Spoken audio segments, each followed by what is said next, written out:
glad to be in front of this virtual audience, and hopefully we'll have a series of OpenCV seminars. This one is like high-level seminar with overview of OpenCV, and if there is interest, we will be glad to present you more material, some maybe in-depth topics. So actually, we would be interested to hear your feedback and what would you like to know in particular, so that further seminars can be like more specialized. Let's start. Shichi, Professor, you presented me. My name is Vadim Pisarevsky. I have been OpenCV development team lead since the very beginning of the project. Now I'm the part of OpenCV China. We work in Shenzhen at AIRS, Artificial Intelligence and Robotics for Society Research Institute. So I think we'll start. First of all, what is OpenCV? OpenCV is one of the most popular computer vision libraries in the world. It has a long history. The development started in the year 2000, and the library has very good license. It can be used for research and for production without any limitations. Currently, it has BSD license, but we plan to change it to Apache 2 license in the new version. Since the very beginning, OpenCV has been implemented in C and C++ to get best efficiency. However, we also implemented automatic generators of bindings for popular languages such as Python, Java, and JavaScript. And recently, we are adding bindings for more programming languages. Especially Python, of course, is a very important language. It's very popular in artificial intelligence, machine learning areas. So we get quite a lot of users that use OpenCV just from Python. The library is quite big. It contains more than 1 million lines of code and is split into 70 modules. About half of them is in the main repository, OpenCV, and another half is in OpenCV contrib, which contains experimental functionality. The library is very popular. As you can see on the map, China is the biggest user of OpenCV. About 25% of all downloads of OpenCV come from China. In total, by this very moment, OpenCV has been downloaded over 21 million times. And from GitHub, we also have about 10,000 clones of our repository per week. The library has a big community. There are many books and online courses about OpenCV. In particular, OpenCV China has developed a special course for using OpenCV on mobile devices. So you're welcome to, later on in this presentation, there will be a link to this course. So we pay attention to these education programs and try to provide good courses about OpenCV. The library is actively developed.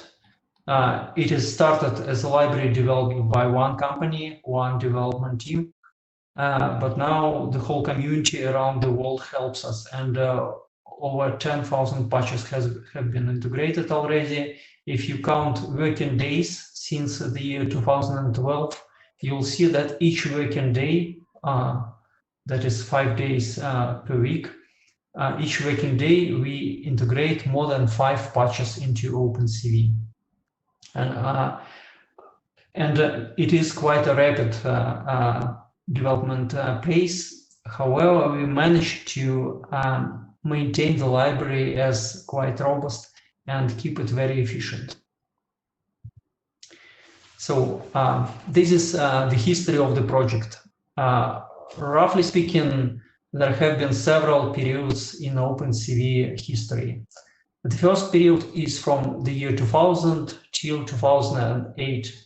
The library has been started at Intel as closed source library, and then in the 1999. And next year, in the year 2000, the first open source version has been released. Initially, it has been not well optimized C library without like multi-threading support and such. Actually, most consumer CPUs back then had just single core, and they were actually slower than your current phones in your pockets. Of course, deep learning was just maybe too complex technology for that period of time. Instead, we implemented classical computer vision algorithms. And the library has been developed solely by Intel. We released as open source library, but we didn't allow community to participate in development. Next period started in 2008, when major developers, including me, moved from Intel to a startup called ECs. But we worked with many companies, including Intel, NVIDIA, AMD, several other companies, to significantly revise and expand OpenCV. In particular, we completely changed the API from C to C++. If you used OpenCV for many years, you know, and you used the C interface, you know that the current C++ interface is much more convenient for development than C interface. We also added support for Python, Java, and we added support for mobile operating systems like Android and iOS.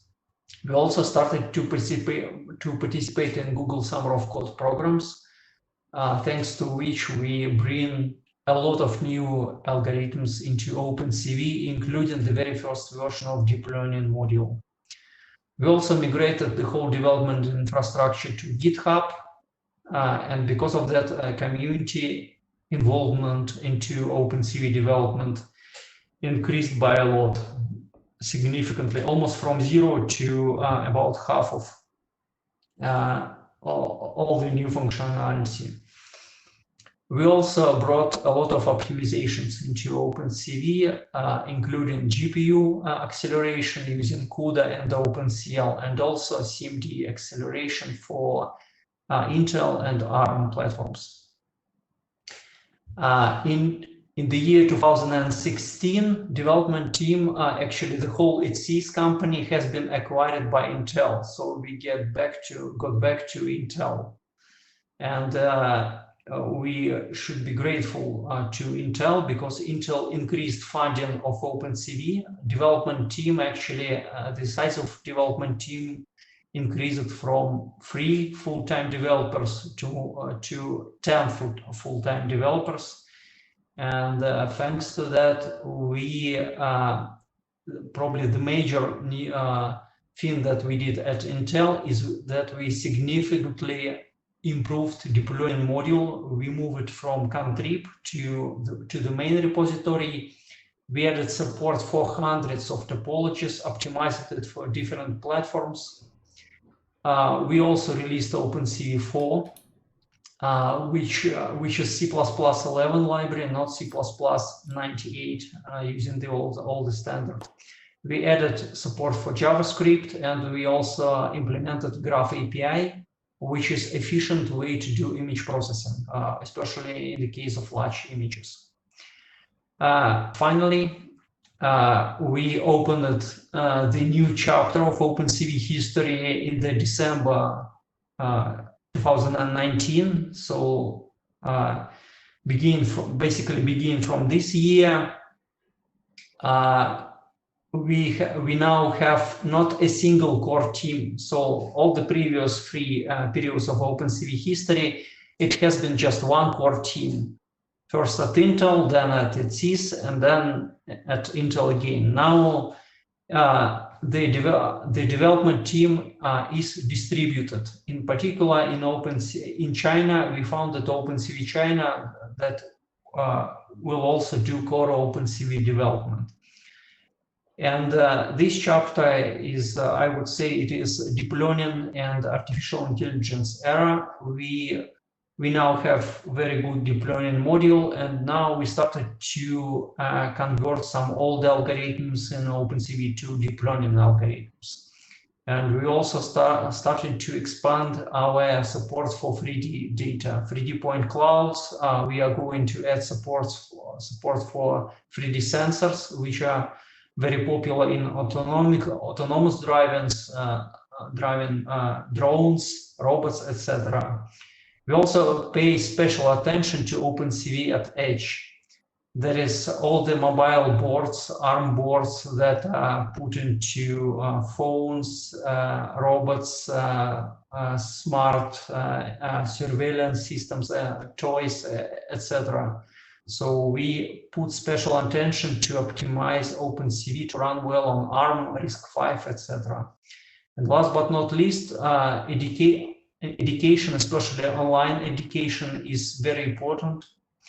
It is very hot topic nowadays, and as I said earlier, we create special courses to teach engineers OpenCV how to use it efficiently, especially on mobile platforms. So this is like the current picture how OpenCV development looks like. There are, I would say, 3 major centers and there is community. The first major center is at US Bay Area. There we have headquarters of Intel Corporation, who funded and still funds OpenCV development team. We have Google, who sponsors, who organizes these Google Summer of Code programs, and each year we get maybe 10 to 15 students who work on different projects. A lot of new functionality has been brought as a result of Google Summer of Code program. We also have Open Source Vision Foundation, or SVF, that includes OpenCV.org as a part. Next, in Russia, in the city where I was born, called Nino, we have Intel R&D center, around 600 people.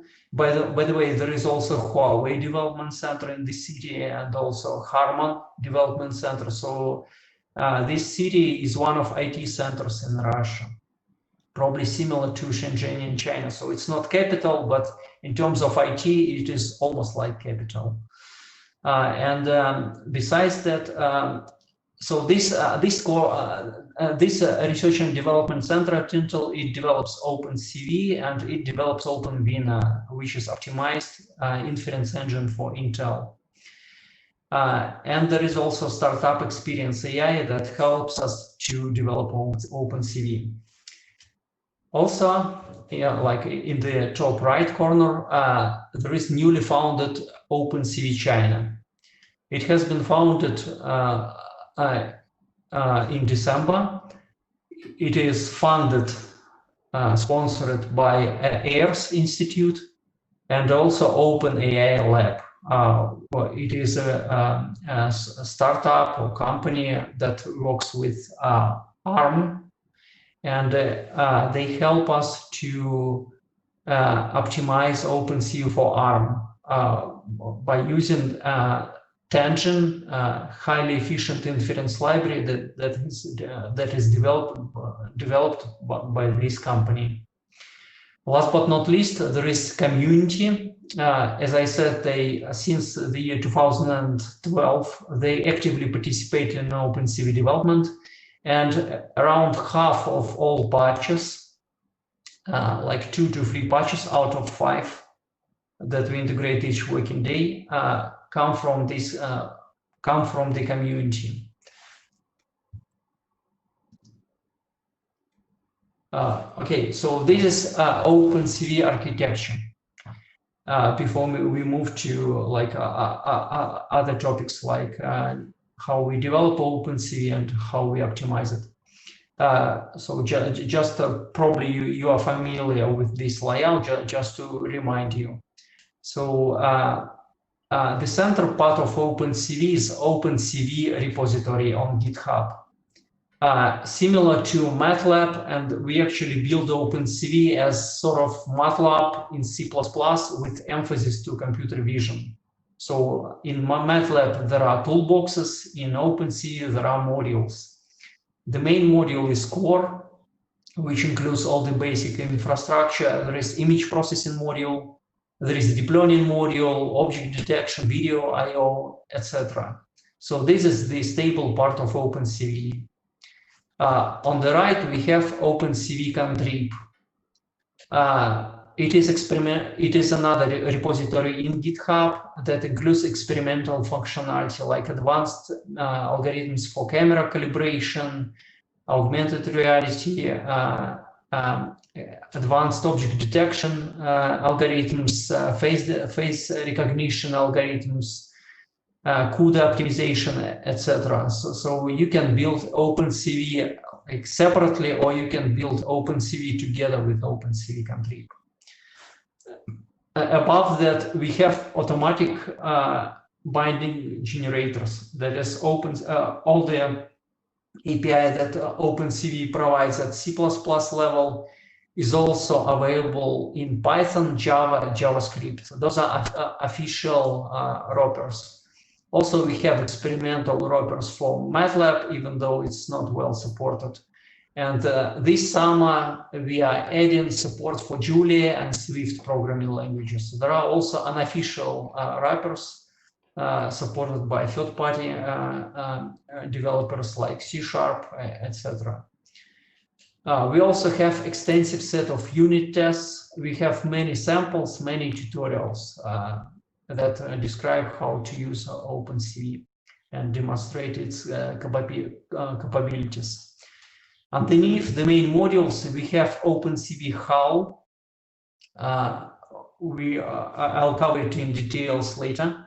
So we provide optimization for various CPUs via intrinsics and parallel for universal parallel for implementation. Also acceleration for GPU, OpenCL, CUDA, and recently Vulkan support has been added. And various third-party libraries such as Intel IPP, BLAS, etc. And we also use like OS-specific interfaces to interact with environment. For example, read data from cameras, from video files, display UI, some interface in our samples, operate with files, operating system threads, and so on. Oh, sorry, I skipped this slide, sorry. This is how we, this is like workflow, how OpenCV has been developed. As I said, many patches are integrated into OpenCV constantly, and it was important to organize very strong continuous integration infrastructure. So basically, in OpenCV, we have master branch, which correspond to the latest snapshots of OpenCV 4.x versions. And when someone wants to fix certain bug or add some features to OpenCV, they create branches in Git, creating those that contain all this new functionality or bug fixes, and then they submit pull request using GitHub mechanism. And all those pull requests or patches, they come through two-stage review procedure. The first stage is completely automatic. It is our OpenCV build bot. So it is a like special web service that looks for incoming patches, and those patches are applied to temporary copy of OpenCV, and this copy is built and tested on a whole set of different build configuration, different hardware platforms, different compiler flags, etc. And in total, there are 18 build configurations. And we put special efforts to make this testing very efficient. So in average, each this test configuration takes 5 to 30 minutes to complete, to build OpenCV and to test in this particular configuration. So as a result, we get for each patch, for each pull request, we get this picture of builds. So some of the builds are like default, they are always activated. Some of the builds are not activated, but they can be like turned specifically using admin commands or special instructions in GitHub pull request. For example, to check ARM optimization if certain patch touches the part related to optimization, etc. So in our build bot, we have several machines with Linux, Windows. We build OpenCV like cross-compiled for Android. We build all the docs. We test it on Mac. We build iOS framework. We cross-compile it for ARM Linux, transfer this compiler to OpenCV to ARM boards and run tests there. So we have all this extensive procedure. So as soon as, if some patches do not pass some tests, the contributors are requested to update their patches to make it all green, like the first pull request in this example. It is all green, so it can pass to the second stage. Otherwise, contributors need to fix their patch to pass all the tests. And then we have manual review by one of the members of the core team. For example, the patch may pass all the tests, but API may be not good enough, not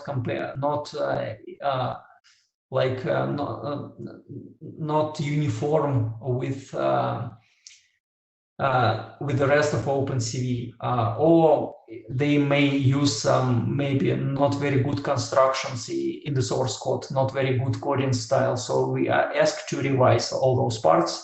And this revised patch also passes build-bot test automatically. So as long as manual review and build-bot are passed, the patch is integrated into OpenCV. So this one I already described. So this is how we optimize OpenCV for different platforms. So OpenCV now supports a lot of them, and there are many complex algorithms in OpenCV. So typically, when we have some libraries of algorithms, normally people do direct optimization for some of the target platforms. Like, for example, if library is targeted for desktop or server, it is optimized for Intel using Intel intrinsics. For example, it is, for example, compiled using Intel compiler. It is using IPP or MKL, some Intel libraries, etc. So we basically need to detect some kernels in our library, the kernels that take most of the time, and optimize them for Intel CPU. Then, for example, we need to port this library to ARM to run it on embedded devices, for example. We take the same kernels and we optimize them again for ARM. Then, for example, if those kernels need to be optimized for GPU, typically people take CUDA because it is convenient to use and it is popular in machine learning world, and they use CUDA to optimize it for NVIDIA GPUs. But in this case, these kernels will not run on AMD GPUs, they will not run on Intel GPUs, they will not run on ARM GPUs. They'll just use ARM CPU, for example. So so this approach, we can call it like m times n approach, where n is the number of kernels and m is the number of configuration. So it's very time-consuming, very inefficient. And if we want to, for example, optimize this library to yet another platform, for example, MIPS or RISC-V, it is whole another story. We need to repeat all our work again. In OpenCV, we found that this approach simply does not work for us. OpenCV team has always been not very big. We do not have hundreds of people. We have maybe 10 people or 20 people, not more. And we want OpenCV to run fast everywhere. So we came with this universal approach to optimize OpenCV rather well for all the platforms.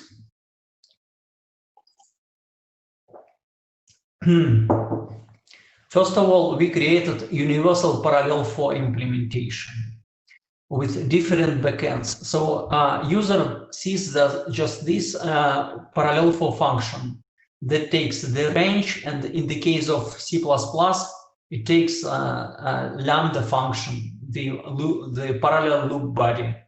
This is it. And this parallel for internally, it can be run using OpenMP, C++ 11 threads, Unix pthreads, Microsoft framework for parallel threads, Apple framework, which is only available on macOS or iOS, or Intel TBB. So it's the selection of this particular parallel framework is done at the configure stage in CMake, but the code it just uses parallel for. Similarly to that, we introduced universal intrinsics. That is, we do in OpenCV code we do not use, or at least try not to use, Intel intrinsics. We like SSE or AVX intrinsics. We do not use Neon intrinsics for ARM. We do not use MSA intrinsics for MIPS, etc. We just use universal inline C++ functions that are expanded to SSE or Neon or whatever, depending on the target platform.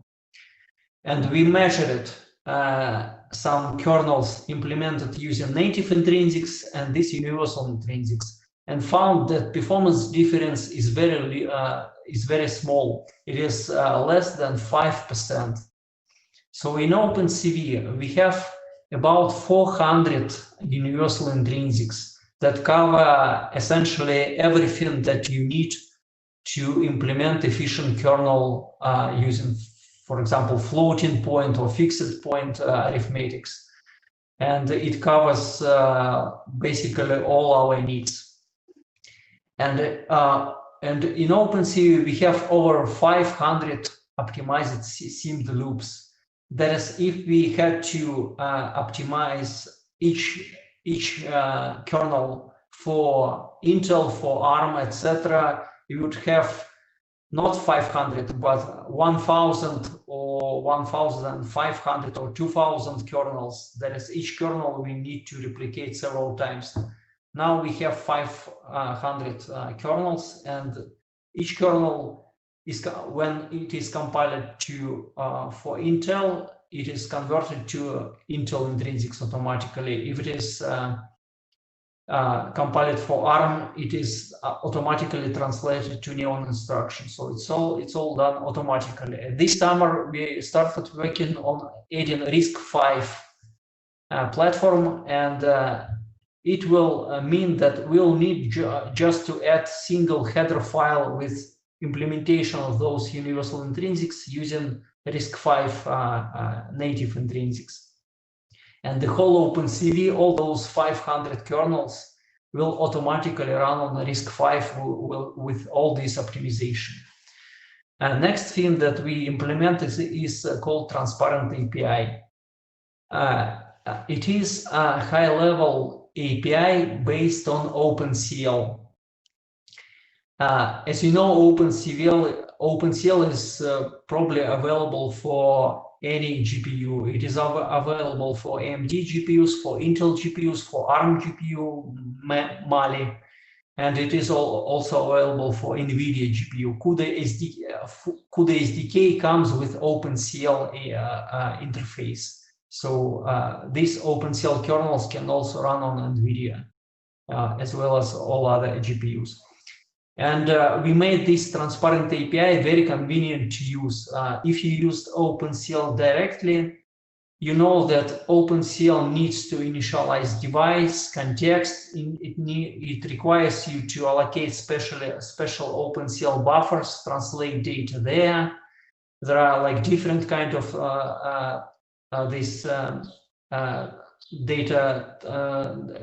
data transfer methods, like on discrete GPUs, you need to physically copy data. On integrated GPUs like Intel or ARM, you can just map data, which is very efficient. So you need to take all those things into account, which is very complex. In OpenCV, using transparent API, you can use OpenCL very easily, and it is like chooses optimal mechanism of data transfer and takes care of memory management.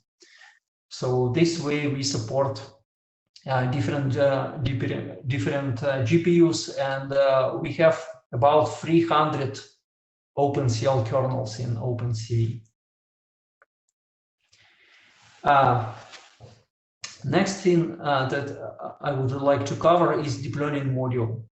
Now it is probably the most important module in OpenCV, and we didn't want to compete with TensorFlow or Caffe or PyTorch, because implementing the full-scale machine learning framework is very difficult task, and many best experts in the field working on such frameworks.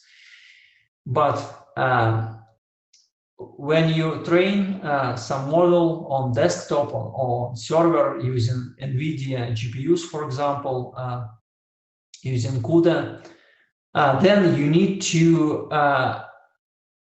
efficiently run this network on some mobile device, for example, or on desktop. And this powerful NVIDIA graphic card may not be available on that device. So we and also, if you play it in this machine learning field, you know that, for example, it takes a certain amount of efforts to, for example, install PyTorch on some machine, or install TensorFlow on some machine. There are many dependencies. There are many incompatible extensions, etc., etc. So it is like quite difficult to install, and for end applications, it's not very convenient to use, perhaps. So we decided to create just inference part of deep learning technology, not the training part, but inference part, and put it into OpenCV and make it like sort of dependency free. That is, you just compile OpenCV with minimum dependencies, and efficient inference is built inside. So that is, and also you do not have to convert your models trained using PyTorch or other framework to use with OpenCV, because this module includes importers for many popular models, for many popular frameworks such as Caffe, TensorFlow, PyTorch via ONNX, just SimpleTorch, not PyTorch, and also Darknet for different variations of YOLO models. So you can just train model using some framework, maybe export it to ONNX or something like that, or use like freeze feature in TensorFlow to like simplify model a bit, and then you can run it in OpenCV. And we created a lot of unit tests, about 1,000 of unit tests just for this module. In total, in OpenCV, we have tens of thousands of unit tests, but for DNN module, we created over 1,000 tests that take model, for example, TensorFlow model. This model is run using TensorFlow, and we capture the reference output from TensorFlow and store it. And then what the test does is that it takes the same model and runs it using OpenCV and compare output with the reference output from TensorFlow. That is, we make sure that our OpenCV DNN gives the same or almost the same results because we're using floating point as TensorFlow, for example, or PyTorch. So we have very simple, very easy to use C++ interface. And also, thanks to our automatic wrapper generators, we can use all the same models from Python. Below this high-level C++ or Python interface, there is Graph Engine, which does very efficient tricks to do layer fusion and other optimizations. And also we provided backend API because we realized that there are some special hardware that can accelerate DNN a lot, especially that this is even inference part is quite difficult. So we constantly optimize our default backend, which uses parallel for universal intrinsics OpenCL. But at the same time, we want to get best performance now, not tomorrow, but now. And because of that, we are using special optimized libraries for Intel, like OpenVINA. Also, Intel team from Intel China donated us GPU acceleration using Vulkan. As I said, we collaborate with OpenAI Lab, who donate us high-speed inference on ARM. This is a separate backend. Also, during Google Summer of Code, one guy contributed NVIDIA acceleration, so special backend that uses CUDA DNN API to do very efficient acceleration on NVIDIA GPUs. And also, actually, some other plugins can potentially be added to add support for special chips for neural network inference, like various TPU, NPU, etc. Oh. Sorry. Okay, so this is a small example, just those of you who didn't use OpenCV DNN, here is how it can be used, for example, to detect objects. So it is like a sample in Python that uses automatically generated Python interface for OpenCV. So in magenta color, I selected special methods from OpenCV DNN, how to load model, configure it, and run. So you just specify, so you download models from internet, our face detection model, put it into, for example, the same directory as script, and pass names of those files to this method, and it loads the model. It automatically recognizes that this model is TensorFlow model, and automatically chooses the correct importer, TensorFlow importer, and generates internal representations of the network and memory. Then you can configure, like, to use, for example, GPU, or to use particular backend, for example, OpenVINA backend or CUDA backend, etc. So you can configure it. You also set some parameters for this particular network. Most of the network, or some of the networks, do not always contain information what is the average pixel value, what is the considered pixel range, and such.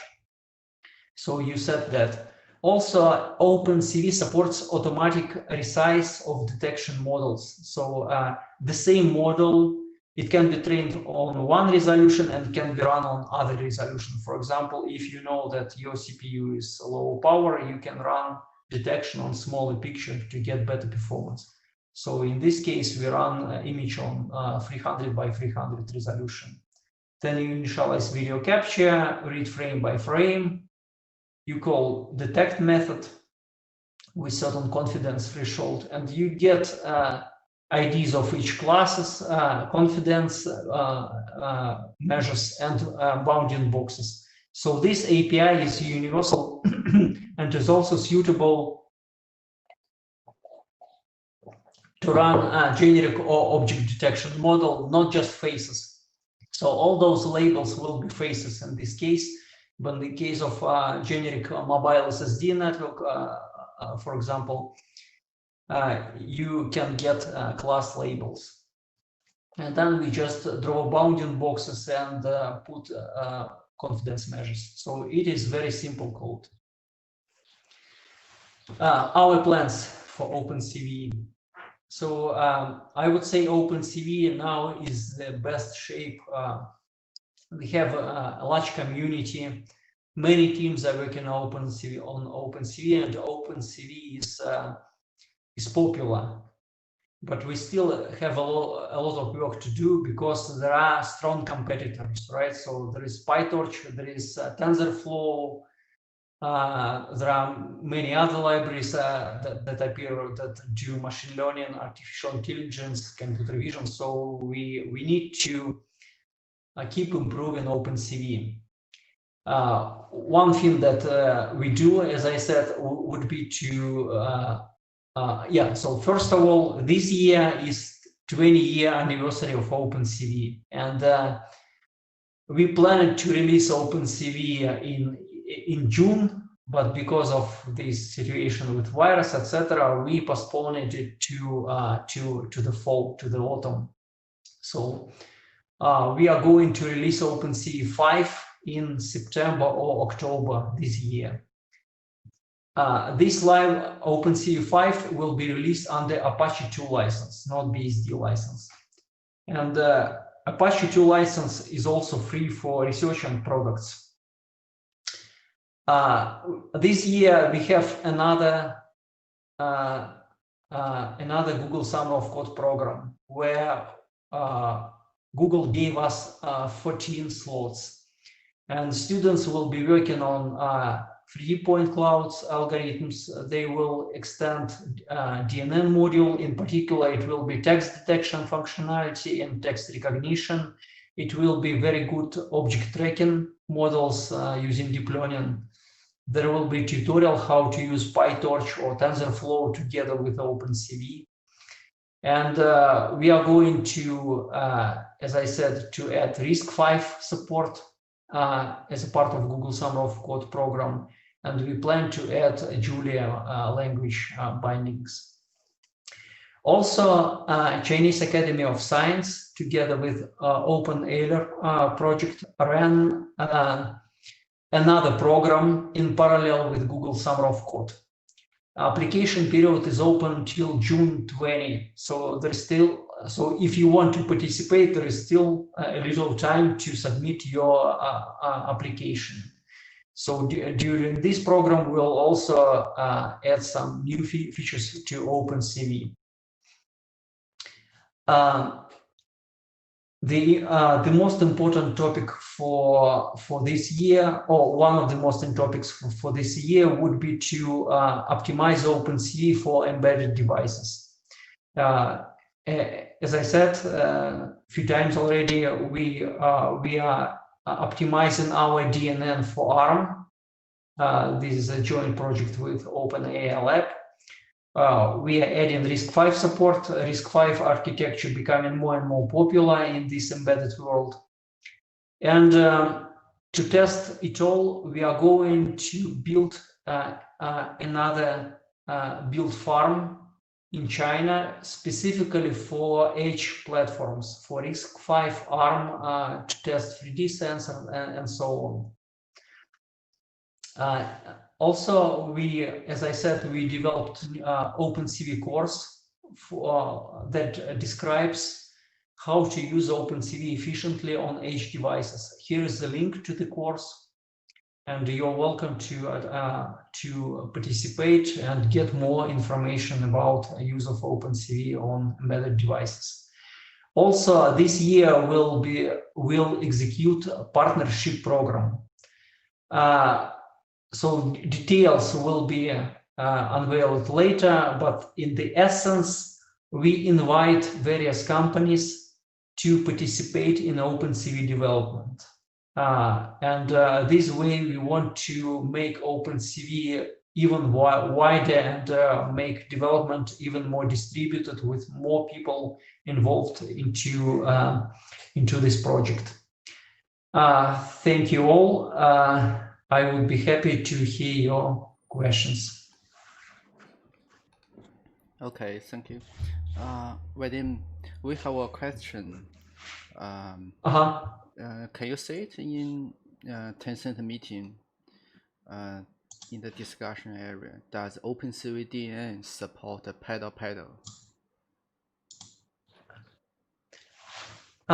Pedal, frankly speaking, this is some particular topology, or yeah, pedal is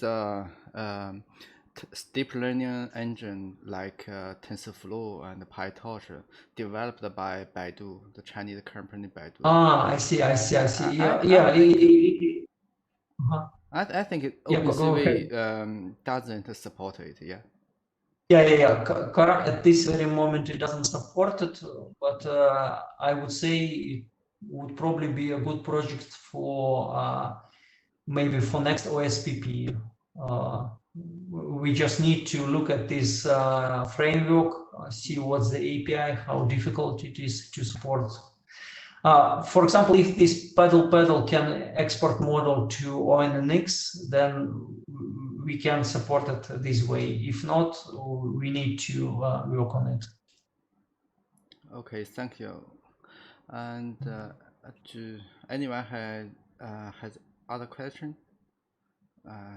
大家有其他的问题吗？有其他的问题，大家可以把你们的问题放到聊天窗口里面。如果写英文是最好，如果中文提问也可以，我会帮忙翻译。Yeah, more questions are welcome.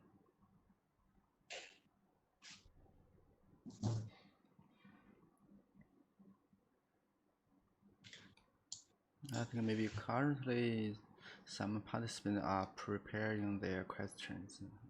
Okay. Okay. We have another new question. Yeah.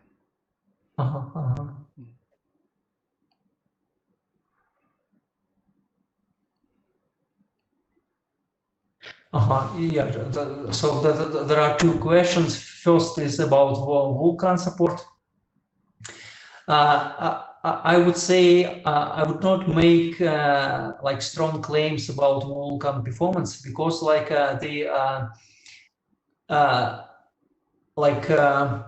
Intel China team has been given certain slot of time and certain amount of resources to create initial version of this backend. So it was like more of like a concept proof implementation, and also on specifically to support to accelerate OpenCV inference on Android, because on Android OpenCL is not always available. It is like some manufacturer add it, but most do not offer it. So Vulkan was like a universal solution, and from what I heard, the major goal was not to get better performance, but to get lower power consumption. Because like if you do it on GPU, in Vulkan, you can sort of like control it and make it like lower power than to use several cores of ARM to do the same thing. And so that while GPU is busy with deep learning inference, CPU can do just application logic, etc., using low power ARM cores. So the goal was to not maybe get best performance, but to save power. So I heard that Vulkan is currently slower than OpenCL on desktop.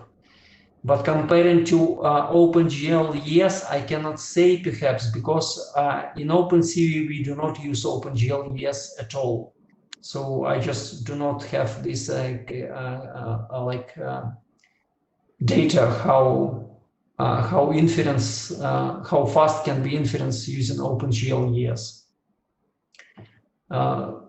But I would say the Vulkan is now very popular. It is supported everywhere. So I would say, I hope that we'll put more efforts into this backend. So currently it was like concept proof implementation was done, and then now this plugin is not developed, like is not actively developed. It is just very minor maintenance. But I would be happy to invest more resources into this backend. And then we probably can get some comparison. But the next question about RISC-V, could you introduce more about RISC-V support? Yeah. We established initial contacts with with China RISC-V Alliance. We talked to several companies, and there is some companies are willing to donate RISC-V optimization to OpenCV, but because of this virus pandemic situation, it is maybe not moving as fast as we wanted. But we still want to do it. We move ahead, and we now one Google Summer of Code student from Chinese Academy of Science is working on this project full-time, and also one guy from Nino startup, Experience AI, is helping him. So we want to get very initial version of this support during this summer. And if we get contributions from those companies, it will be even better. So the initial goal is to compile OpenCV for RISC-V using toolchain, using this experimental toolchain, to optimize OpenCV using the universal intrinsics, and to add regular RISC-V testing to OpenCV, to our OpenCV CI system in Shenzhen, on build farm. Initially, we'll use a simulator to run unit tests, but later on, we want to get real hardware, get real RISC-V hardware and run tests there. Okay, next question, more information on verb support. Yes, we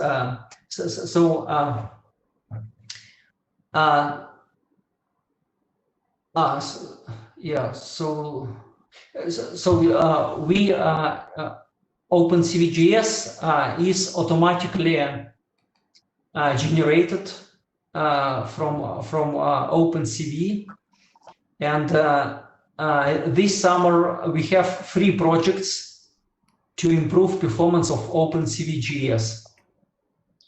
So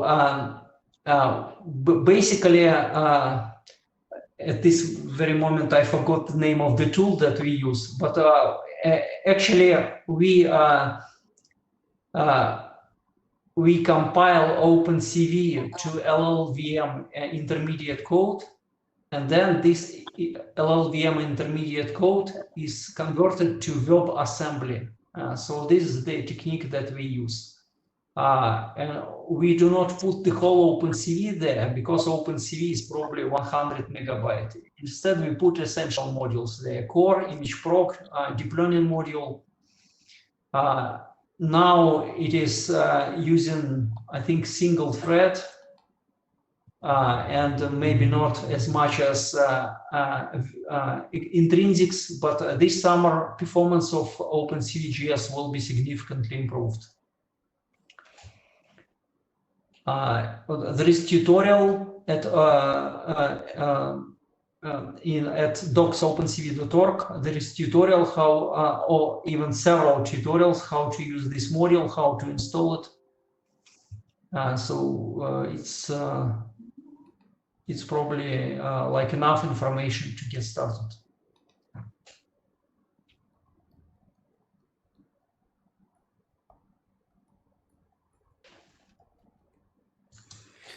Any other question?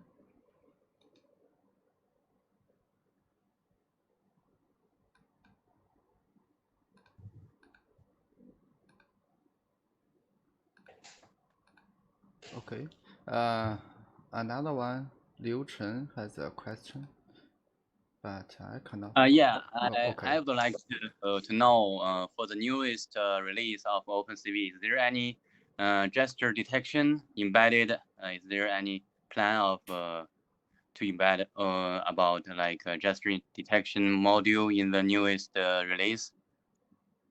Yeah, for gesture detection is like very strange topics because when you talk to someone who doesn't know anything about computer vision, gesture recognition is very often mentioned, but if you know, in different countries there are like people who cannot speak, they use different gestures, right? So it's not compatible. In China it's one set of gestures, in Russia it's another, in Europe, US, yet another one. I would say the most difficult topic about gesture recognition is how to set the problem.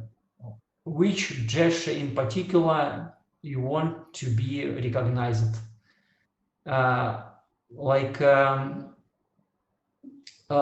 We can look at this problem at different angle. For example, if there is some database with gestures and there is deep learning module that can recognize those gestures, and for example this model can be run in PyTorch or TensorFlow, then the question is whether OpenCV can run the same model. For example, there can be some missing layers, and we can work to add those missing layers so that already trained model for gesture recognition can be used in OpenCV. So this is a valid question, and if you have examples of such models, maybe in the next Google Summer of Code or next OSPP program, we'll add this functionality as like student project, or it can be contribution. But like adding gesture recognition in general, maybe it doesn't make sense because different people may think of very different things talking about gesture recognition.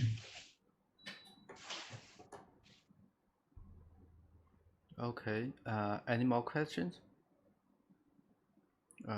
大家有问题可以中文提问，可以把问题写在聊天窗口里面。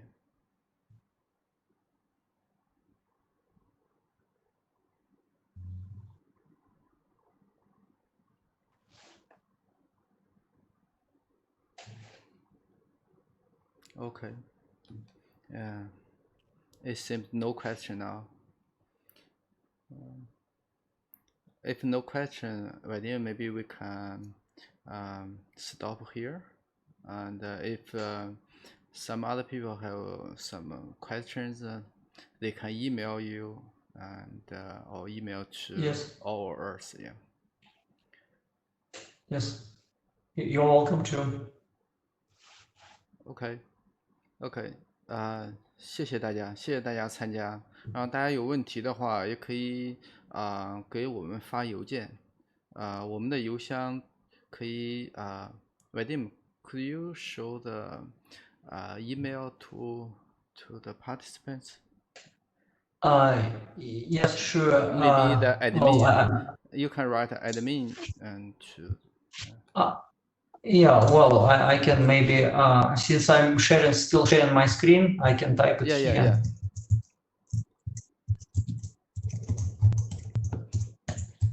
Okay, and also the admin at opencv.org.cn, they can also send email to that email.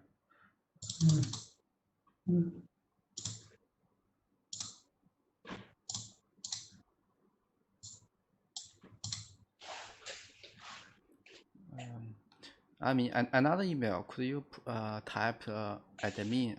Okay. Yeah. Yes. Yeah.